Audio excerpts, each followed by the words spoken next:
दोस्तों आज की इस वीडियो में हम लोग इस तरह के प्रश्नों को हल करना सीखेंगे।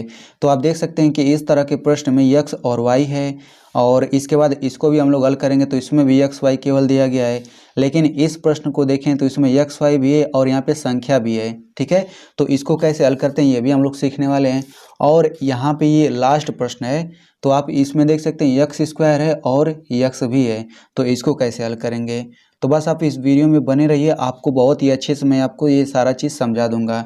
तो देखिए मैं आपको एक चीज़ यहाँ पे बताना चाहता हूँ कि इस तरीके से आपको डायरेक्ट सवाल नहीं पूछेगा, ठीक है ना। यानी कि आपको इस तरीके से सवाल कभी नहीं देगा कि इस तरह से लिख देगा और इसका आंसर आपको देना रहेगा। ये सब मैं आपको इसीलिए बता रहा हूँ क्योंकि ये सब जो नियम होता है ना, इसको हल करने का बस आपको नियम समझना है। क्योंकि ये सारा जो नियम होता है वो जब आप यक्स का वैल्यू निकालेंगे, यक्स का जब आप मान निकालने वाले सवाल हल करेंगे तो वहाँ पे ये सारा नियम प्रयोग होता है, ठीक है ना। और अगर आप कक्षा 10 में पढ़ते हैं या फिर कक्षा 9 में पढ़ते हैं तो वहाँ पे संख्या संबंधित प्रश्नों को हल करना रहता है। यानी कि आपको जैसे आप स्क्रीन पे देख सकते हैं जो यहाँ पे सवाल दिया गया है, तो इस तरीके के जब आप सवालों को हल करेंगे तो समीकरण बनता है और उन सभी समीकरण को जब आप हल करेंगे तो यही सब कुछ नियम लगने वाला है उसमें। तो ये वीडियो आपको बहुत ही अच्छे से समझना चाहिए, ठीक है ना। क्योंकि अगर आप यही सारा चीज़ नहीं समझ रहेंगे तो फिर सवाल को हल करना तो बहुत दूर की बात है। तो चलिए वीडियो शुरू करते हैं। तो ये जो है बीजगणित के ऊपर बिल्कुल बेसिक चीज़ है, तो आप लोग इसे बिल्कुल भी मिस ना करें। तो चलिए वीडियो शुरू करते हैं। तो देखिए इस तरह के प्रश्नों को हल करने के लिए हमें कुछ चीज़ें पहले से पता होना चाहिए, ठीक है ना। तो आपसे मैं जितना भी चीज़ें समझाऊंगा आप लोग उसे ध्यान से समझिएगा, क्योंकि उसको समझने के बाद ही आप इन सब को हल कर पाएंगे, ठीक है। तो यहाँ पे सबसे पहले हम लोग इसे समझ लेते हैं रूल्स को। हालांकि ये आप लोगों में से बहुत को पता होगा, लेकिन जिनको नहीं पता है उनको मैं बता देता हूँ शार्ट तरीके से। तो देखिए यहाँ पे 4 रूल है, आप इन चारों रूल्स को बहुत ही अच्छे से समझ लीजिए। तो देखिए जब भी प्लस प्लस का चिन्ह रहेगा तो हम संख्याओं को जोड़ते हैं, और जो यहाँ पे संख्या आती है इनमें हम इसके पहले कौन सा चिन्ह लगाते हैं, बड़ी संख्या के पहले का चिन्ह लगाते हैं। और दूसरा रूल है कि जब प्लस माइनस का चिन्ह रहता है तो हम संख्याओं को घटाते हैं, और घटाने के बाद जो यहाँ पे आता है उसके पहले हम लोग बड़ी संख्या के पहले का चिन्ह लगाते हैं। और तीसरा रूल है कि जब माइनस प्लस का चिन्ह रहता है तो हम घटाते हैं। तो देखिए आपको अभी ये समझ नहीं आएगा, जब हम लोग इसको एग्जाम्पल से देखेंगे तब आपको अच्छे से समझ आ जाएगा। तो जब माइनस प्लस का चिन्ह रहेगा तो संख्याओं को घटाते हैं और बड़ी संख्या के पहले का चिन्ह लगाते हैं, और जब माइनस माइनस का चिन्ह रहेगा तो हम जोड़ते हैं और बड़ी संख्या के पहले का चिन्ह लगाते हैं, ठीक है। यानी कि ये जो लास्ट में दिया गया है कि बड़ी संख्या के पहले का चिन्ह लगाते हैं, ये इन चारों के लिए अप्लाई होता है, ठीक है। अब एग्जाम्पल देखते हैं। तो पहला एग्जाम्पल आप लोग यहाँ पे देख लीजिए, मतलब पहले रूल का यहाँ पे एग्जाम्पल है 5 + 3 कितना आएगा, 8 आएगा। तो यहाँ पे आप एक चीज़ समझ लीजिए कि अगर कोई भी संख्या दिया गया है और उस संख्या के पहले ना तो माइनस का चिन्ह है ना तो प्लस का चिन्ह है, यानी कि खाली स्थान है, तो हमेशा उसके पहले प्लस का चिन्ह ही होता है, ठीक है। जैसे आप देखिए 5 के पहले ना तो प्लस का चिन्ह है ना तो माइनस का चिन्ह है, यानी कि इसके पहले प्लस का चिन्ह होगा ही होगा। लेकिन प्लस का चिन्ह छुपा होता है तो हम लोग इसमें दिखा भी सकते हैं प्लस वाले चिन्ह को, यानी कि इसके आगे इसके पहले कौन सा चिन्ह है, इसके पहले प्लस का चिन्ह है, तो हम यहाँ पे प्लस दिखा भी सकते हैं, नहीं भी दिखा सकते हैं। तो आप देख सकते हैं कि इसमें यही पहला वाला रूल लगता है। देखिए जब प्लस प्लस का चिन्ह रहेगा तो क्या करते हैं, संख्याओं को जोड़ते हैं। तो आप 5 में 3 जोड़ेंगे, यहाँ पे 8 आ गया। अब इस 8 के पहले कौन सा चिन्ह लगाएंगे, इन दोनों में जो बड़ी है उसी के पहले वाला चिन्ह लगाएंगे। तो 5 बड़ा है कि 3, 5 बड़ा है, तो 5 के पहले प्लस का चिन्ह है तो हम यहाँ पे +8 लिखेंगे। तो चूंकि +8 लिखें या फिर केवल 8 लिखे बात बराबर है, तो इस तरीके से इसको हल करके 8 आता है, ठीक है ना। तो इस वाले में पहला रूल लगाए। अब दूसरा हम लोग समझ लेते हैं। तो देखिए जितना मैं समझाते जा रहा हूँ आप लोग उसे ध्यान से समझते जाइए, और ये सारा रूल मैंने पहले ही वीडियो में आपको समझा दिया है। तो यहाँ पे मैं थोड़े फास्ट तरीके से समझा देता हूँ, अगर आपको इसे और डिटेल में समझना है तो उस वीडियो का लिंक मैं यहाँ पे दे दूँगा, ठीक है ना। उसमें मैंने गूढ़ा वाला भी रूल समझाया हुआ है, तो वैसे भी आपको समझ आ जाएगा, मैं यहाँ पे समझा दे रहा हूँ। अब देखिए दूसरा रूल क्या है कि जब प्लस माइनस का चिन्ह रहता है तो घटाते हैं। तो यहाँ पे देखिए यहाँ पे प्लस है, यहाँ पे माइनस है, तो प्लस माइनस का चिन्ह है तो यहाँ पे क्या करेंगे, घटाएंगे। तो 6 में से 4 घटेगा, 2 आ गया। अब इस 2 के पहले कौन सा चिन्ह लगाएंगे, इन दोनों में जो बड़ी है उसके पहले वाला चिन्ह लगाएंगे। तो 6 बड़ा है कि 4, 6 बड़ा है तो 6 के पहले प्लस का चिन्ह लगा देंगे। तो +2 लिखें या फिर केवल 2 लिखें। तो इस तरीके से इसको हल करके हमारा 2 आंसर आ गया। ठीक है, अब यहाँ पे एक और कंडीशन हो सकता है। यहाँ पे देखिए 5 के पहले प्लस का चिन्ह है, तो देखिए प्लस माइनस का चिन्ह रहता है तो क्या करते हैं, घटाते हैं। यहाँ पे आप देखिए ये दूसरे वाला क्या एग्जाम्पल है। तो +5 -8, तो यहाँ पे देखिए चिन्हों को देख करके बस हमें पता लगाना है कि जोड़ना है कि घटाना है। तो प्लस माइनस है तो क्या करेंगे, घटाएंगे। तो घटाने के लिए बड़ी में से छोटी घटा लीजिए। तो 8 में से 5 घटेगा 3 आ गया। अब इस 3 के पहले कौन सा चिन्ह लगाएंगे, जो बड़ी है उसके पहले वाला। तो 8 बड़ा है ना, तो 8 के पहले माइनस है तो -3 आएगा। तो इस तरीके से इसका आंसर कितना हो जाएगा, -3। अब यहाँ पे तीसरा एग्जाम्पल देखते हैं। तो जब माइनस प्लस का चिन्ह रहेगा तो घटाते हैं। तो यहाँ पे आप देखिए तो माइनस का चिन्ह है, प्लस का चिन्ह है, तो क्या करेंगे, घटाएंगे। तो 6 में से 4 घटा 2 आ गया। अब इस 2 के पहले कौन सा चिन्ह लगाएंगे, इन दोनों में जो बड़ी है। तो 6 बड़ा है ना, तो हम प्लस का चिन्ह लगाएंगे। तो +2 लिखें या फिर केवल 2 लिखें। ठीक है, अब इसको देख लेते हैं। तो माइनस का चिन्ह है, प्लस का चिन्ह है, तो यानी कि हम घटाएंगे ना, घटा लेते हैं। तो 7 में से 3 घटा 4 आ गया। अब इसके पहले हम बड़ी संख्या के पहले वाला चिन्ह लगाएंगे। तो 7 के पहले माइनस है तो माइनस का चिन्ह लगा देंगे। तो इस तरीके से इसका आंसर -4 आ गया। अब यहाँ पे अगला एग्जाम्पल देखते हैं। तो जब माइनस माइनस का चिन्ह रहेगा तो जोड़ते हैं। ठीक है, तो जोड़ लीजिए। -3 -6 तो 3 6 9 आ गया। अब इस 9 के पहले कौन सा चिन्ह लगाएंगे, जो बड़ी है उसके पहले वाला। तो 6 बड़ा है ना, तो माइनस का चिन्ह लगाएंगे। तो इस तरीके से ये हो गया -9। अब मान लीजिए कि -4 -4, अब मान लीजिए यहाँ पे दोनों संख्या बराबर आ गया, तब क्या करेंगे। तो चूंकि माइनस माइनस है ना, तो क्या करेंगे, जोड़ते हैं। तो आप जोड़ लीजिए, 4 4 8 हो गया। अब इस 8 के पहले कौन सा चिन्ह लगाएंगे, जो इन दोनों में बड़ी है। लेकिन इसमें तो कोई बड़ा है ही नहीं, दोनों बराबर है। तो जब यहाँ पे दोनों बराबर रहता है तो हम उनको जोड़ लेते हैं और चिन्ह माइनस का ही लगाते हैं। ठीक है, तो इसको भी आप लोग देखते रहिए, समझते रहिए। तो ये हो जाएगा -8 आंसर। अब यहाँ पे हम लोग कुछ और समझ लेते हैं। देखिए यहाँ पे 5 -5 है, तो 5 के पहले प्लस का चिन्ह है कि नहीं। तो यहाँ पे इसको हल करेंगे तो 0 आएगा। जब भी समान संख्या रहे, देखिए यहाँ पे 5 है, यहाँ पर भी 5 है। जब भी दोनों संख्या एकदम समान रहे और एक संख्या के पहले प्लस का चिन्ह रहे, दूसरी संख्या के पहले माइनस का चिन्ह रहे, तो उसे हल करके 0 हो जाता है। ठीक है ना, ऐसे हमेशा हर चीज़ में लागू होता है। जैसे आप यहाँ पे देखिए, यहाँ पे 6 और 6 है, दोनों तो बराबर चीज़ है। लेकिन यहाँ पे 6 के पहले माइनस का चिन्ह है, यहाँ पे प्लस का चिन्ह है, तो इसे हल करेंगे कितना आएगा, 0 आएगा। वैसे ही आप इसको देख सकते हैं, यहाँ पे 5y है, 5y, दोनों जगह 5y है, लेकिन यहाँ पे -5y है, यहाँ पे +5y है, तो यहाँ पे कितना आ जाएगा, 0 आ जाएगा। वैसे ही आप इसको देख सकते हैं, यहाँ पे +2x है, यहाँ पे -2x है, तो ये कितना आ जाएगा, 0 आ जाएगा। ठीक है, अब इसके बाद हम लोग कुछ और चीज़ें समझ लेते हैं, महत्वपूर्ण चीज़ें। तो आई होप आपको बहुत ही अच्छे से समझ आ गया होगा। तो यहाँ पे आप देख सकते हैं कि यहाँ पे तो केवल 2 संख्या था, तो आप लोग इसे हल कर लेते थे। लेकिन मान लीजिए यहाँ पे 2 संख्या के अलावा अधिक संख्या आ गया। जैसे मान लीजिए इस तरीके से आ गया, 5 -6 +2 -4 +3 -5 -1 +2। अगर मान लीजिए इसे हल करना रहे, तब इसे कैसे हल करेंगे। तो यहाँ पे चूंकि ऊपर तो केवल 2 संख्या था, लेकिन इसे कैसे हल करेंगे, तो इसे भी आप लोग ध्यान से समझिए कैसे हल करेंगे। तो यहाँ पे हम लोग क्या करेंगे, सबसे पहले धनात्मक संख्याओं को हम लोग अलग कर लेते हैं। यानी कि सबसे पहले हम लोग धनात्मक संख्याओं को ढूंढ लेते हैं और धनात्मक संख्याओं को जोड़ लेंगे। तो 5 के पहले यहाँ पे प्लस का चिन्ह है ना, तो ये धनात्मक संख्या हो गया, ये धनात्मक संख्या हो गया, ये धनात्मक संख्या हो गया और ये। ठीक है, तो हम लोग जितनी भी धन वाली संख्या है सभी को जोड़ लेंगे। ठीक है, जोड़ लीजिए। तो 5 2 7 7 3 10 और 10 2 12। तो यहाँ पे आप 12 लिख लीजिए, क्योंकि धनात्मक को आपने जोड़ा तो इसके पहले आप धन लिखेंगे। अब वैसे ही जो ऋणात्मक संख्याएं हैं, आपको ऋणात्मक संख्याओं को भी जोड़ लेना है। तो कितना हो जाएगा, 6 4 10 10 5 15 15 1 16। तो यहाँ पे आप 16 लिख लीजिए। लेकिन आपने ऋण वाली संख्या को जोड़ा है ना, तो इसके पहले आप यहाँ पे ऋण लिखेंगे। तो यहाँ पे आप लोग देख सकते हैं, जैसे हमने धन वाले को जोड़ा और ऋण वाले को इस तरह से जोड़ा, तो ये 2 संख्या हो गया। अब इसे तो आप हल ही कर सकते हैं। जब प्लस माइनस का चिन्ह रहेगा तो क्या करेंगे, प्लस माइनस का चिन्ह घटाएंगे, तो आप घटा लीजिए। तो 16 में से 12 घटा 4 आ गया। अब इस 4 के पहले कौन सा चिन्ह लगाएंगे, तो बड़ी संख्या 16 है, तो हम माइनस का चिन्ह लगाएंगे। तो इस तरीके से ये कितना आ जाएगा, -4 आंसर आ जाएगा। यहाँ पे आप लोग चाहेंगे ना तो पहले माइनस का भी चिन्ह लगा सकते हैं। मतलब आप चाहें तो सबसे पहले माइनस को भी आप जोड़ करके पहले लिख सकते हैं। एग्जाम्पल से समझिए, जैसे मान लीजिए -3 आ गया, +1 -4 +6 +2 -3। मान लीजिए इसे हल करना रहे, ठीक है, तो आप क्या करेंगे, सबसे पहले आप माइनस वाले को भी जोड़ सकते हैं। तो माइनस वाले को यहाँ पे अलग कर लीजिए, तो यही तीनों माइनस वाला है, तो आप माइनस वाले को जोड़ लीजिए। तो 3 4 7 7 3 10, चूँकि आपने माइनस वाले को जोड़ा है तो इसके पहले माइनस का चिन्ह लगाएंगे, ठीक है। अब ऐसे ही प्लस वाले को जोड़ लीजिए, तो 1 6 7 7 2 9, तो चूँकि आपने धन वाले को जोड़ा है तो यहाँ पे आप धन लिखेंगे। अभी देखिए इसको कैसे हल करेंगे, तो माइनस प्लस का चिन्ह रहेगा तो क्या करेंगे, घटाते हैं।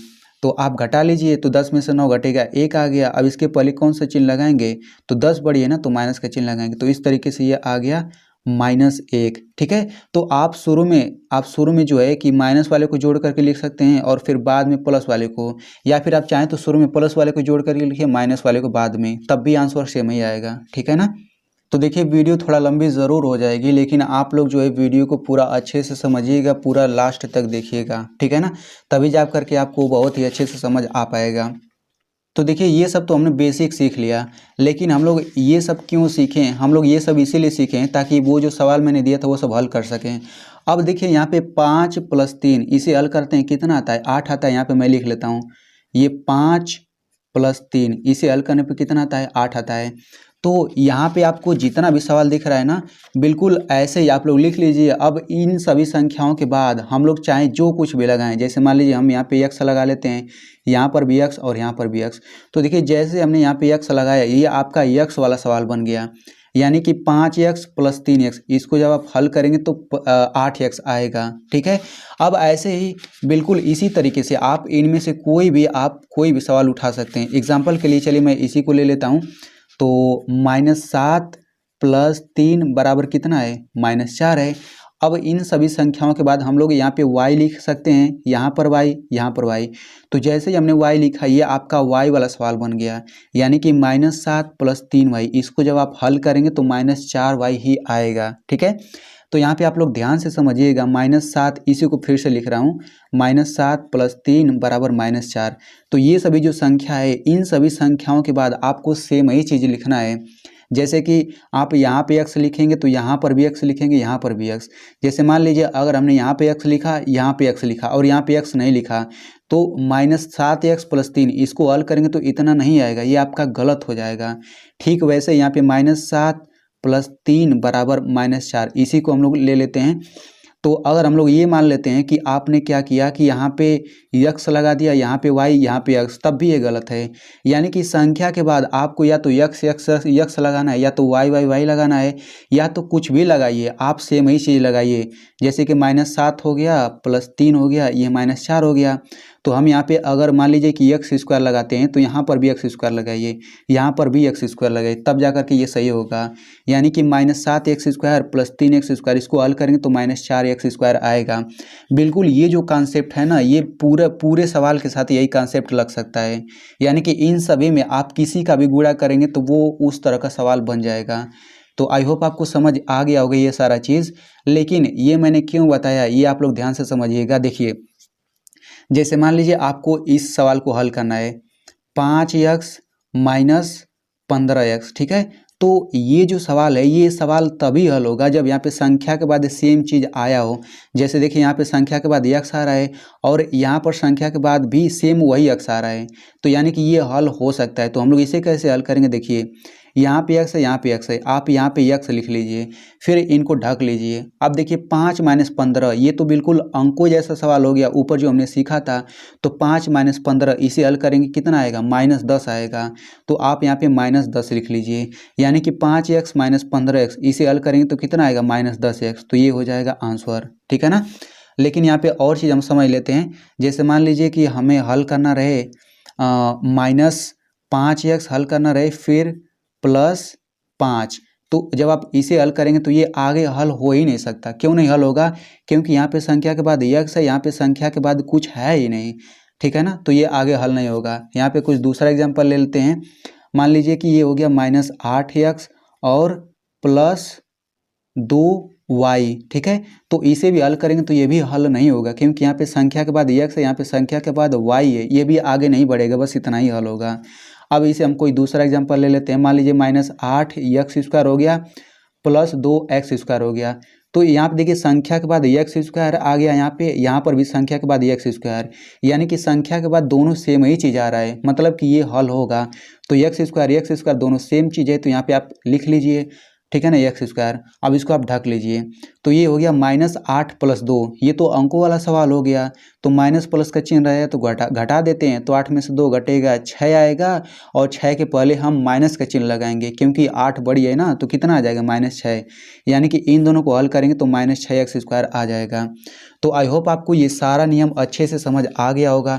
तो चूंकि यहाँ पे ये दो दो संख्या था ना, दो दो पद था, तो हम लोग हल कर लेते थे। लेकिन मान लीजिए आपको कई पद आ गया, जैसे यहाँ पे हम लोग दो दो अंकों का हल करते थे, तो वहाँ पे हम लोग इस रूल को देखते थे। लेकिन यहाँ पे देखिए कई, मतलब कि यहाँ पे कई संख्याएं आ गई, तो उसको हम लोग जैसे हल करते हैं बिल्कुल एक्स वाला भी वैसे ही हल करते हैं। एग्जाम्पल के लिए आप लोग देखिए, जैसे मान लीजिए यहाँ पे इन जैसे संख्या हल किए थे तो -4 आया था। अगर हम इन सभी के बाद यक्स लगा दें इन सभी संख्याओं के बाद, तो कितना आ जाएगा, ये +12x आएगा, +16x आएगा, यहाँ पे -4x, यानी कि सभी के बाद आपका यक्स लग जाएगा, ठीक है ना। अब ऐसे यहाँ पे सभी के बाद y लगा दें तो ये आपका y में आंसर आएगा। सभी के बाद x² लगा दें तो यहाँ पे x² आंसर आ जाएगा, ठीक है ना। तो बिल्कुल सब कुछ वही कंसेप्ट है। तो चलिए अब हम लोग सवालों को हल करते हैं, लेकिन आगे बढ़ने से पहले जो हमने यहाँ पे सीखा है इसे भी हम लोग एक सवाल हल कर लेते हैं ताकि आपको और अच्छे से समझ आ सके। मान लीजिए आपको दे दिया गया है 5x - 3x + 6x - 2x - 5x plus मान लेते हैं ये 3x हो गया, ठीक है। तो मान लीजिए आपको इसे हल करना है, तो कैसे हल करेंगे, तो सबसे पहले देखेंगे सभी के बाद देखिए x है, यानी कि ये हल एक साथ हो जाएगा, ठीक है ना। तो यहाँ पे देखिए सबसे पहले धनात्मक संख्याओं को जोड़ लीजिए, तो धन में ये संख्या है, धन में ये संख्या है, धन में ये संख्या है, ठीक है। तो इन सभी में चूंकि देखिए सभी में x लगा है, तो यहाँ पे x लिख लीजिए, ठीक है। अब चूंकि धनात्मक संख्या को जोड़ लीजिए, तो 5 6 11 11 3 14, तो यहाँ पे आप 14 लिख लीजिए, क्योंकि धनात्मक संख्याओं को जोड़ा है तो इसके पहले धन लगा लीजिए, ठीक है ना। अब वैसे ही माइनस वाला यहाँ पे है, माइनस वाला यहाँ पे, माइनस वाला, तो माइनस वाले को जोड़ लीजिए, तो यहाँ पे आप x लिख लीजिए। तो 3 में 2 जोड़ेंगे 5, 5 में 5 जोड़ेंगे 10, तो यहाँ पे आप 10 लिख लीजिए, क्योंकि माइनस वाले को जोड़ा है तो आप यहाँ पे माइनस लगाइए, ठीक है ना। तो अब यहाँ पे देखिए ये +14x हो गया, -10x हो गया, तो यहाँ पे x आ रहा है, तो x यहाँ पे लिख लीजिए, x को ढक लीजिए। तो +14 - 10 हल करेंगे कितना आएगा, +4 आएगा। तो +4 को केवल 4 भी लिख सकते हैं, तो इस तरीके से ये कितना आ गया, तो 4x आंसर आ गया। तो आप देख सकते हैं इसको भी हमने कैसे हल किया, बिल्कुल संख्याओं की तरह ही हल किया। तो चलिए अब हम लोग सवालों को हल करते हैं, तो आप लोग पूरे ध्यान से समझिएगा। तो अगर आप लोग वीडियो को यहाँ तक देख रहे हैं तो आपको सच में समझ आ रहा होगा।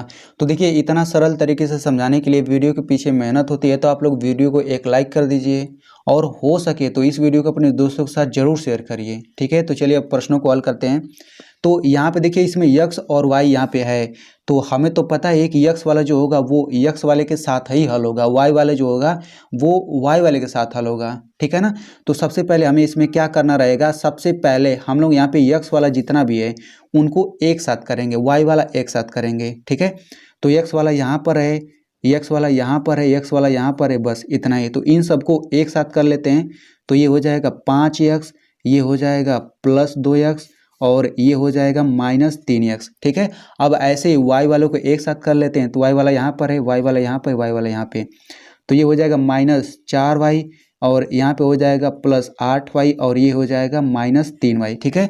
तो यहाँ पे जो x वाला दिख रहा है ये तो x y के साथ हल होगा, यहाँ पे y वाला जो है ये y वाले के साथ हल होगा। तो ये x वाला एक जातीय हो गया, y वाला दूसरा जातीय हो गया, तो ये x वाला एक ही साथ हल होगा, y वाला एक साथ। तो यहाँ पे देखिए इसे हल करने का हमने तरीका सीख ही चुका है कि सबसे पहले क्या करेंगे, यहाँ पे जो धन वाली संख्या है उनको जोड़ लेते हैं, तो 5 2 7x हो जाएगा, ठीक है ना। चूंकि ये धन वाला है तो यहाँ पे आप धन लगा लीजिए, और यहाँ पे माइनस अकेले तो -3x यहाँ पे रहने दीजिए। अब वैसे इनको भी हल कर लेते हैं। तो देखिए यहाँ पे -4y है, यहाँ पे -3y है, तो माइनस वाले को जोड़ लेते हैं, तो 4 3 7y हो गया। चूंकि माइनस वाले को जोड़ा है तो हमने यहाँ पे माइनस लगाएंगे, यहाँ पे +8y यहाँ पे ऐसे ही रह जाएगा, ठीक है। अब देखिए अब इसको हल करने के लिए चूंकि देखिए x है तो यहाँ पे x लिख लीजिए, इसको x ढक लीजिए, तो +7 - 3 कितना आएगा, +7 - 3 ये आ जाएगा +4, तो +4 को केवल 4 लिख सकते हैं। अब यहाँ पे इसको देखिए, ये y वाला एक साथ हल करिए तो y यहाँ पे y हो गया और y को ढक लीजिए तो -7 + 8 कितना होगा, -1 होगा। देखिए वो जो हमने संख्या वाला रूल समझा था वही सबसे महत्वपूर्ण है, आप लोग उसे एकदम बढ़िया से समझ लीजिएगा। तो ये कितना हो जाएगा, ये हो जाएगा -1, ठीक है। तो 4x - 1y ये हो जाएगा इसका आंसर, ठीक है। अब यहाँ पे एक चीज़ और समझ लीजिए, ये जो 4x है यहाँ पे देखिए -1y, तो 1y जो होता है ना, केवल हम इसको y भी लिख सकते हैं, यानी कि 4x - y, ठीक है ना। ये एक जो है, एक को हम लोग हटा सकते हैं, तो 4x - y इतना भी आंसर आपका सही है। वैसे ये भी सही है, ठीक है ना, कोई गलत नहीं काटेगा। तो यहाँ पे हम लोग एक रूल समझ लेते हैं, जैसे मान लीजिए अगर x अकेला है तो x अकेला है तो इसका मतलब क्या होगा, 1x होगा। लेकिन मान लीजिए अगर -x है तो इसका मतलब क्या होगा, इसका मतलब ये होगा, हम इसके आगे 1 लगा सकते हैं, यानी कि -1x, ठीक है ना। यानी कि -x को हम -1x लिख सकते हैं और x को जो है हम 1x लिख सकते हैं। ठीक वैसे ही अगर y है तो y को 1y लिख सकते हैं और अगर -y है तो हम -1y लिख सकते हैं। बिल्कुल इसी तरीके से सभी में कॉन्सेप्ट लगता है। मान लीजिए कि अगर x² है तो इसको हम 1x² लिख सकते हैं, लेकिन अगर -x² है तो हम लोग इसको -1x² लिख सकते हैं। तो चलिए आपको समझ आ गया होगा। अब इसे हल करते हैं तो देखिए x वाले को एक साथ कर लीजिए, x वाला यहाँ पे, x वाला यहाँ पे, यहाँ पे, यहाँ पे, ठीक है। तो x वाला एक साथ करिए तो -6x हो जाएगा, यहाँ पे हो जाएगा +3x, ये हो जाएगा -2x और यहाँ पे हो जाएगा +x, ठीक है। अब जो y वाला है, y वाले को एक साथ कर लेते हैं तो ये है आपका +2y +y और -3y, ठीक है। तो यहाँ पे x वाला हम लोग एक साथ हल करेंगे और y वाला एक साथ हल करेंगे। लेकिन यहाँ पे आप लोग ध्यान से समझिएगा, यहाँ पे x है तो हम 1x कर सकते हैं, यहाँ पे y है तो हम यहाँ पे 1y कर सकते हैं। अब हल करिए तो यहाँ पे देखिए, यहाँ पे माइनस है, यहाँ पे माइनस है, तो इनको जोड़ लीजिए तो 6 2 8x हो जाएगा, लेकिन माइनस के साथ। अब यहाँ पे देखिए 3x है +1x है तो कितना हो जाएगा, +4x हो गया। अब ऐसे ही y वाले हम कर लेते हैं तो प्लस यहाँ पे कितना हो जाएगा, +3y हो जाएगा और ये हो जाएगा -3y, ठीक है। तो अब आप इसे हल करिए तो x है तो x लिख लीजिए, फिर -8 + 4 कितना आएगा, -4 आ जाएगा। और यहाँ पे आप लोग देख ही सकते हैं ये प्लस हो जाएगा, क्योंकि 3y दोनों सेम चीज़ है, लेकिन इसके पहले प्लस है, इसके पहले माइनस है, तो ये कितना आ जाएगा, ये आपका 0 आ जाएगा, ठीक है ना। इसको भी मैंने बताया हुआ है, तो ये 0 हो गया और 0 किसी में भी जोड़ेंगे उतना ही आता है, तो कितना हो जाएगा, -4x, यानी कि -4x जो हो गया इसका आंसर हो गया। आप लोग वीडियो देखते रहिए, वीडियो के लास्ट में मैं आपसे एक क्वेश्चन पूछूंगा इसी तरह का, आपको उसको जवाब किसी भी कीमत पे देना होगा, ठीक है ना। तभी तो मुझे पता चलेगा कि आपको समझ आया है या फिर नहीं आया है। चलिए इसे सवाल हल करते हैं, इस सवाल को। तो यहाँ देखिए x वाला यहाँ पर है, x वाला यहाँ पे, बस यही दो ही चीज़ है। तो x वाले को एक साथ कर लीजिए 3x + 2x। अब y वाला को एक साथ कर लेते हैं तो ये हो जाएगा -3y - y और अंक को बाद में कर लेते हैं, ठीक है। तो यहाँ पे x वाला को हल करिए तो ये कितना हो जाएगा, ये हो जाएगा 5x, यहाँ पे 1y कर सकते हैं। अब इसे हल करेंगे कितना हो जाएगा, -4y हो जाएगा और यहाँ पे अंक है तो अंक को बाद में लिख लेते हैं। अब देखिए इसके बाद हल होगा ही नहीं, क्योंकि x वाला और कोई नहीं है, y वाला और कोई नहीं है, लेकिन अंक भी कोई नहीं है, अकेला है, तो यही आपका आंसर हो जाएगा, ठीक है। अब यहाँ पे ये चौथा प्रश्न हल करते हैं, ये लास्ट प्रश्न है, इसके बाद मैं आपको सवाल पूछूंगा आपसे। तो यहाँ पे देखिए x² है और x है, तो x² है तो कोई बात नहीं, x² को हम लोग एक साथ हल करेंगे, तो x² वाला को एक साथ करिए तो ये हो जाएगा 5x² + 6x² - 2x², ठीक है। अब यहाँ पे x वाले को एक साथ कर लेते हैं, यहाँ पे है तो कितना हो जाएगा, -3x - 5x और +6x, ठीक है। अब यहाँ पे ये एक साथ हल होगा x² वाला, ये x वाला एक साथ हल होगा। तो यहाँ पे इनको हल करने का तरीका क्या है, प्लस वाले को जोड़ लीजिए तो 5 6 11x² हो जाएगा। चूँकि प्लस वाले को लिखा तो हम यहाँ प्लस लिखेंगे, यहाँ पे लिख लेते हैं -2x², ठीक है। अब इनको हल करने के लिए देखिए माइनस माइनस को जोड़ लेते हैं तो कितना हो जाएगा, -8x हो जाएगा और ये हो जाएगा +6x, ठीक है। अब ये एक साथ हल करिए, ये एक साथ हल करिए तो x² आ रहा है तो यहाँ पे x² लिख लीजिए। फिर देखिए 11 - 2 कितना हो जाएगा, ये हो जाएगा 9x²। अब वैसे ही इसे हल करेंगे कितना आ जाएगा, x है तो x लिख लीजिए, -8 + 6 कितना आएगा, -2 आ जाएगा। तो इस तरीके से कितना आ गया, ये आ गया 9x² - 2x। अब इसके बाद ये आगे हल नहीं होगा क्योंकि संख्या के बाद यहाँ पे x² है, यहाँ पे संख्या के बाद x है, तो दोनों अलग अलग चीज़ है ना, तो ये इतना ही इसका आंसर हो जाएगा। ठीक है, अब इतना मैंने हल कर दिया। अब ये सवाल आप लोग इसको हल करके इसका जवाब आप लोग कमेंट बॉक्स में ज़रूर दीजिएगा और इस वीडियो को अपने दोस्तों के साथ भी शेयर कर दीजिएगा क्योंकि ये बीजगणित का सबसे महत्वपूर्ण नियम मैंने आपको बताया हुआ है।